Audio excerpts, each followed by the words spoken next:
Departamento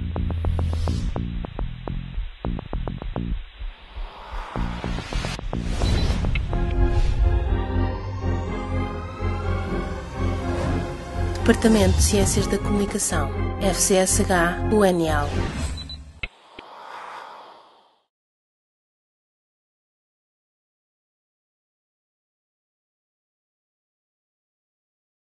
Vou já então passar a ler. Em vez de Herman Melville, comecemos por outro nome canónico da literatura americana, da geração imediatamente seguinte, Ambrose Bierce.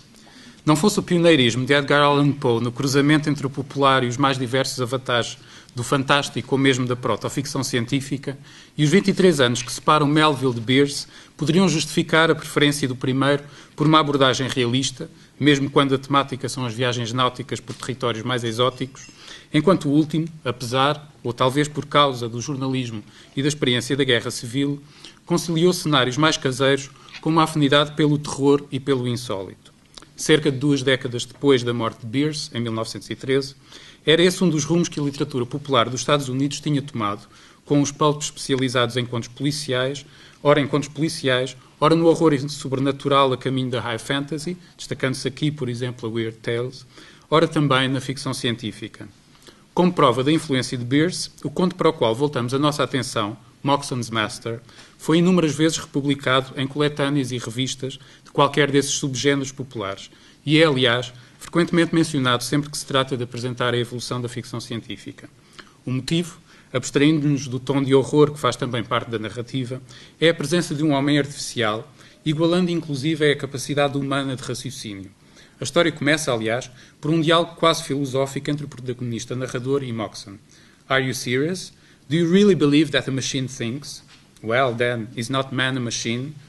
And you will admit that he thinks, or thinks he thinks.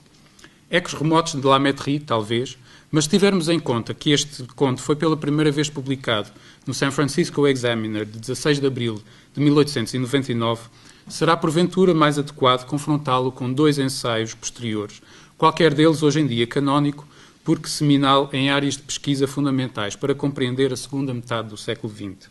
Behavior, Purpose and Technology, de Norbert Wiener, Arturo Rosenbluth e Julian Bigelow, de 43, e o artigo que deu a conhecer o que viria a chamar, chamar-se cibernética, e Computing Machinery and Intelligence, de Alan Turing, de 1950, que inaugurou a inteligência artificial. Recordemos o que propõe cada um deles antes de voltarmos à ficção de Bierce e depois à de Melville. Wiener e os seus colaboradores, aliás, Wiener, que é a pronúncia correta, e os seus colaboradores propunham então estudar o comportamento animal e o desempenho de certas máquinas como equivalente, desde que cumprido um conjunto de condições que procuravam nesse mesmo artigo estabelecer. E passo a citar: The classification tabulated above leads to the singling out of a class of predictive behavior. It emphasizes the concepts of purpose and of teleology, concepts which, although rather discredited at present, are shown to be important. Finally, it reveals that a uniform behavioristic analysis is applicable to both machines and living organisms, regardless of the complexity of the behavior. Neste projeto wieneriano, é no comportamento, no sentido genérico e inspirado no behaviorismo, de todo o conjunto de ações observáveis como examination of the output of the object and of the relations of this output to the input, que devem ser encontradas tais equivalências entre máquinas e organismos. Exige-se, contudo, e é esse o principal objetivo de todo o artigo, que sejam devidamente identificadas as características, que os próprios reconhecem como inexistentes na esmagadora maioria das máquinas à data, características então necessárias para que o artefacto esteja à altura do orgânico. O comportamento tem de ser ativo, dotado de intenção, o termo é purpose, de teleologia, etc.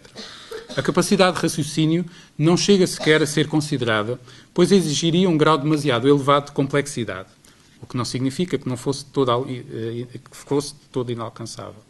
Imitar, por exemplo, o comportamento de caça de um animal seria mais do que suficiente para dar como satisfeitas as ambições da cibernética.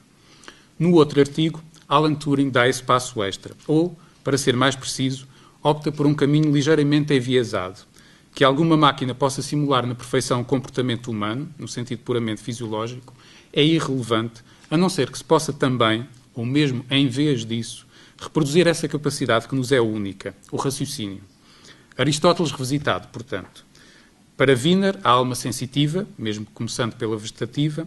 Para Turing, nada menos do que a intelectiva, ainda que na ausência das anteriores, como deixa bem claro pelas condições que definem o seu jogo de imitação. Daí também a necessidade de diferenciar entre as capacidades físicas e as intelectuais do ser humano e de isolar estas últimas. E cito Turing: "The new problem has the advantage of drawing a sharp line between the physical and the intellectual capacities of a man. The form in which we have set the problem reflects this fact in the condition which prevents the interrogator from seeing or touching the other competitors or hearing their voices." E sublinho: "The conditions of our game make these disabilities irrelevant." Em todo o caso, quer Wiener, quer Turing partilham de ambições similares. Demonstrar, teoricamente, que as máquinas podem imitar comportamentos humanos e enunciar, tecnicamente, as condições para que tal possa vir a ser conseguido num futuro próximo. No conto acima evocado, bem como nos outros que entretanto apresentaremos, dá-se esse feito como alcançado, e daí que se torne relevante assinalar as semelhanças ao nível dos pressupostos que o tornam, mesmo que apenas ficcionalmente, possível. Semelhanças ténues, é certo, mas o meio século que medeia entre o conto de Beers e estes textos teóricos especulativos, e que meio século, atravessado por 2 guerras mundiais, autoriza a que forcemos uma afinidade. Fazendo lembrar o seu mais famoso An Occurrence at Old Creek Bridge, também neste conto encontramos uma característica recorrente da obra de Ambrose Bierce, aquilo que Tsvetan Todorov viria a chamar, ainda que com muita contestação, o fantástico, isto é, a oscilação, quer do narrador, quer do leitor, entre uma interpretação sobrenatural e uma outra racional dos mesmos eventos, ou, ligeira variação, entre a sua ocorrência factual e a meramente onírica. É assim que nos deparamos, no final de Moxon's Master, com a hesitação da personagem narrador quanto à realidade de algo que, na linha imediatamente anterior, pronunciara como tendo testemunhado: o assassínio de Moxon, o interlocutor no início do seu relato, às mãos de um ser artificial. Retomemos a história pela ordem em que é contada. Primeiro, essa discussão filosófica, ou talvez apenas linguística, acerca do que será pensar, ou se, admitindo ser o homem uma máquina, não poderão outras máquinas fazê-lo, mesmo que para isso, segundo a retórica de Moxon, seja necessário diluir o raciocínio enquanto ato no misticismo pré-aristotélico, mas também pós-vital, segundo o qual até uma planta pensa, pois sabe, entre aspas, para onde estender-se, ou mesmo, no limite, os cristais, pois sabem como organizar-se numa estrutura regular. Moxon termina com um lapidar e enigmático: "Do you happen to know that consciousness is the creature of rhythm?" Sendo que consciousness e rhythm estão em maiúsculas. E é essa afirmação quase aforística que fica a ressoar na mente do narrador depois de sair, deixando Moxon entregue a uma das suas invenções, preferir a não exibir. Apesar da chuva torrencial, o narrador retorna para reconhecer que se havia convertido aos argumentos de Moxon. Ao entrar, sem ser visto, vê-o a jogar xadrez, que é sintomático, tendo em conta que falei há pouco de Turing, vê-o a jogar xadrez com um vulto aparentemente humano, mas de proporções pouco comuns, e fica a observá-los na penumbra. Súbito, o estranho jogador fica exaltado pela iminente derrota e Moxon tried to throw himself backward out of reach, but he was too late. I saw the horrible thing's hands close upon his throat, his own clutch his wrists. Then the table was overturned, the candle thrown to the floor and extinguished, and all was black dark. But the noise of the struggle was dreadfully distinct, and most terrible of all were the raucous, squawking sounds made by the strangled man's efforts to breathe.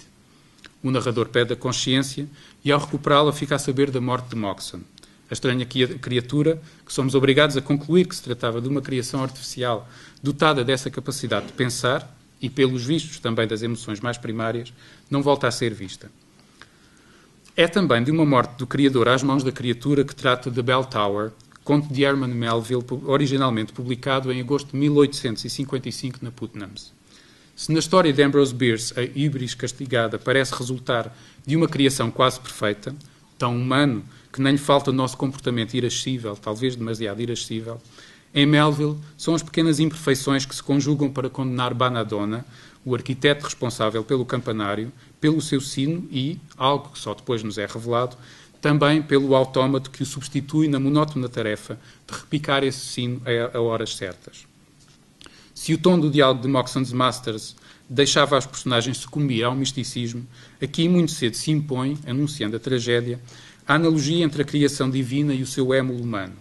Logo nos primeiros parágrafos, numa comparação entre o campanário e a Torre de Babel, e depois na descrição do artefacto que Banadonna mantém coberto e que, entretanto, vimos a descobrir ser um assistente mecânico. A partial type of an ulterior creature, a sort of elephantine helot, adapted to further, in a degree scarcely to be imagined, the universal conveniences and glories of humanity, supplying nothing less than a supplement to the 6 days' work, stocking the earth with a new serf, more useful than the ox, swifter than the dolphin, stronger than a lion, more cunning than the ape, for industry an ant, more fiery than serpents, and yet in patience another ass. All excellences of all God-made creature, which served man, were here to receive advancement, and then to be combined in one. Talus was to have been the accomplished helot's name. Talus, iron slave of Banadonna, and through him to man. Mas recuemos aos motivos por trás da criação do humanoide Talus. E cito de novo. It had indirectly occurred to Banadonna to devise some metallic agent which should strike the hour with his mechanic hand, with even greater precision than the vital one. And, moreover, as the vital watchman in the roof, sailing from his retreat from given periods, walked to the hell with uplifted mace to smite it, Banadonna had resolved that his invention should likewise possess the power of locomotion and, along with that, the appearance, at least, of intelligence and will. Não é, contudo, estranhar que a narrativa desemboque também no tropo literário da híbris castigada, que acompanha a ficção científica, pelo menos desde esse outro ato de soberba que tão bem conhecemos em Frankenstein, nem sequer faltando, de resto, a alusão a Prometeu. With him, common sense was theurgy, machinery, miracle, Prometheus, the heroic name for machinist, man, the true God. O desenlace é por isso trágico, mas ao mesmo tempo irónico, pois em nenhum momento o autómato deixa de cumprir a sua função tal como planeado. Ao contrário de Frankenstein, a máquina não aspira a essa ínfima dose de humanidade que é ter um parceiro. Ao contrário de Ruhr, a peça de Karel Čapek, já do século XX, não se revolta contra os criadores. Simplesmente, o perfeccionista da Banadonna decide-se pela necessidade de fazer os últimos retoques ao seu sino e não se dá conta de que são, de novo, horas de este ser tocado por Talus. So the blind slave obeyed his blinder lord, but in obedience slew him. So the creator was killed by the creature. So the bell was too heavy for the tower. So the bell's main weakness was where man's blood had flowed it. And so pride went before the fall. Apresentados estes dois autómatos, o de Moxon's Master e o de Bell Tower, mudemos ligeiramente de agulha.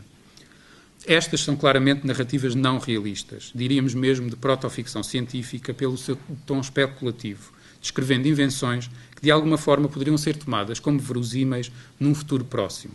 Em contrapartida, o seu muito mais conhecido Bartleby, noveleta escrita aproximadamente na mesma época e por isso incluída, tal como The Bell Tower, na coletânea que ficou conhecida como The Piazza Tales, não é. Vale, contudo, a pena, depois das pistas preliminares que fomos recolhendo, o exercício de lê-la, ou pelo menos algumas das suas passagens, segundo o olhar desse género. Em The Bell Tower, o autómato não é suficientemente humano para interromper a sua programação, o que implicaria deixar de repicar o sino para não ferir Banadonna de morte. Em Bartleby, também originalmente publicado na Putnam's, em novembro de 1853, quase tomando essa premissa no sentido inverso, encontramos um conjunto pequeno, mas bastante significativo de equiparações dos escrivães, assalariados do narrador, a autómatos ou, menos ainda, a meras máquinas. Ainda antes da chegada de Bartleby, são-nos apresentadas essas três personagens, e desde logo salta à vista o facto de todas elas serem tratadas por alcunhas, o que curiosamente não acontecerá com Bartleby. Turkey, Nippers e o jovem Ginger Nut, este último por ter como uma das suas funções a de trazer bolos de gengibre aos dois copistas. Quanto a estes, cada um com as suas peculiares disposições. Turkey, exemplar de manhã, mas inchado, vermelho e desastrado depois do meio-dia. Nippers, atacado por indigestões pela manhã, recomposto à tarde. Os termos usados por Melville para sintetizar esta complementaridade, on e off, que se perdem por completo nas traduções portuguesas que eu conheço, são esclarecedores, e cito, portanto, do original. Their feet relieved each other like guards. When Nippers was on, Turkey's was off, and vice versa. This was a good natural arrangement under the circumstances. E a ideia é reforçada mais tarde, quando as primeiras recusas de Bartleby são ainda geríveis. The reader of nice perceptions will here perceive that, it being morning, Turkey's answer is couched in polite and tranquil terms, but Nippers replies in ill-tempered ones. Or, to repeat the previous sentence, Nippers' ugly mood was on duty and Turkey's off. E se estes dois copistas podem ser comparados a máquinas, que dizer de Bartleby? Numa primeira aproximação, poderíamos sugerir que o seu I would prefer not to representa justamente essa recusa de vir a tornar-se mais um cog in the machine, a máquina que era já o mundo de Wall Street. A eficácia mecânica, como o próprio narrador reconhece, com que de início desempenha as suas tarefas, parece confirmar esta primeira hipótese. E cito mais uma vez: At first, Bartleby did an extraordinary quantity of writing. As if long famishing for something to copy, he seemed to gorge himself on my documents. There was no pause for digestion. He ran a day and night line, copying by sunlight and by candlelight. I should have been quite delighted with his application had he been cheerfully industrious, but he wrote on silently, palently, mechanically. Entre animal faminto por algo, mas para copiar, não para devorar, e máquina, o que logo nos evoca as centenárias, se não mesmo milenares, equiparações entre animais e máquinas, sendo a alma humana aquilo que permitiria, sem deixarmos de ser também mecanismos de carne, superar semelhante fatalidade graças ao livre-arbítrio. Argumentamos, contudo, que as suas recusas, longe de serem manifestações desse livre-arbítrio, são, pelo contrário, mais um sinal da degradação da sua humanidade. À medida que o seu I would prefer not to se estende da opção por não rever provas até, no limite, há de não alimentar-se de todo, o que se pode confrontar com a citação anterior, onde se fala de gorge himself on my documents, o que na verdade nos é descrito é o processo pelo qual uma máquina se vai avariando mais e mais. Aquilo que poderia fazer dele humano, se é que alguma vez o fora, mas não esqueçamos as palavras com que termina a noveleta, que assim questionam se o mesmo não estará a suceder ao resto da humanidade. Aquilo que poderia então fazer dele humano parece estar irremediavelmente perdido, e essa primeira recusa anuncia-o já. His face was leanly composed, his grey eye dimly calm. Not a wrinkle of agitation rippled him. Had there been at the least uneasiness, anger, impatience, or impertinence in his manner, in other words, had there been anything ordinarily human about him, doubtless I should have violently dismissed him from the premises. Paradoxalmente, então, é essa ausência de humanidade, ou talvez a esperança do narrador de que ela ainda existe algures e possa ser recuperada, de que Bartleby seja o próximo, que deve também ser cristamente amado, que permite os perdões sucessivos. E se a certo ponto o seu patrão e narrador acredita estar perante um fantasma, uma alma penada, mas ainda assim uma alma, what shall I do? What ought I to do? What does consciousness say I should do with this man or other ghost? No final reconhece que, porventura, na anterior ocupação de Bartleby como funcionário dos refúgios postais, ou Dead Letter Office, este se terá, talvez por assimilação, tornado também num morto-vivo. Dead letters. Does it not sound like dead men? Conceive a man by nature and misfortune prone by pallid hopelessness. Can any business seem more fitted to heighten it than that of continually handling these dead letters and assorting them for the flames? Ora, esse devir morto-vivo, que naquelas obras que cruzam gêneros do horror e da ficção científica é muitas vezes racionalizado como um efeito de contágio de algum tipo de vírus, aliás, associado muito mais ao zombie, que é corpo sem alma, do que propriamente ao fantasma, que é alma sem corpo. Isso permite-nos então descortinar ainda uma última analogia. Bartleby, já em estado terminal, abdica de qualquer atividade, seja ela humana ou maquínica, mas fica essa marca do vírus, neste caso, uma marca linguística, à boa maneira do Language is a Virus de William Burroughs. Ainda que apenas em incubação, o vírus parece ter afetado os outros dois copistas, se não mesmo o patrão. Nippers at his desk caught a glimpse of me and asked whether I would prefer to have a certain paper copied in blue paper or white. He did not in the least roguishly accent the word prefer. It was plain that involuntarily rolled from his tongue. I thought to myself, surely I must get rid of a demented man who already has in some degree turned the tongues, if not the heads of myself and clerks. O primeiro sintoma deste vírus de desumanização será então o uso do verbo preferir como o maneirismo automático. Na noveleta, Bartleby está já irremediavelmente para lá desse primeiro estado, que teria porventura adquirido nos refugos postais. Quando inicia a sua tarefa como escrivão de Wall Street, a sua eficiência, equiparável à do humanoide Talos em The Bell Tower, é inclusive superior à dos outros colegas, que, embora já comparáveis a máquinas, ainda possuem essa capacidade, mesmo que involuntária, de estar temporariamente off. Ginger Nut, ainda aprendiz, ou melhor, mero gopher, é compreensivelmente o menos afetado. Para o leitor, a ocorrência mais digna de nota é, contudo, o momento em que Bartleby transpõe a seguinte etapa de sintomas e, como máquina que começa a revelar sinais de fadiga, prefere não fazer. E, como sabemos, a imparável degradação desemboca num estado terminal, o preferir não ser. Na noveleta de 1909 de E.M. Forster, The Machine Stops, embora dominando os humanos e reprimidos à sua imagem, a máquina é ainda é ainda algo que deles se distingue, o que autoriza a possibilidade final de, sob o que resta de um céu imaculado, reinventar a aventura humana depois do colapso da máquina. Em Bartleby the Scrivener, porque aqui humano e máquina se confundem, não temos essa esperança. O escrivão está, por isso, muito mais próximo do outro autómato, o de The Bell Tower, do que do conto de Ambrose Bierce, que parece ser ainda capaz da imprevisibilidade, da fuga ao automatismo, por mais que esta se concretize no ato violento com que retira a vida ao seu criador.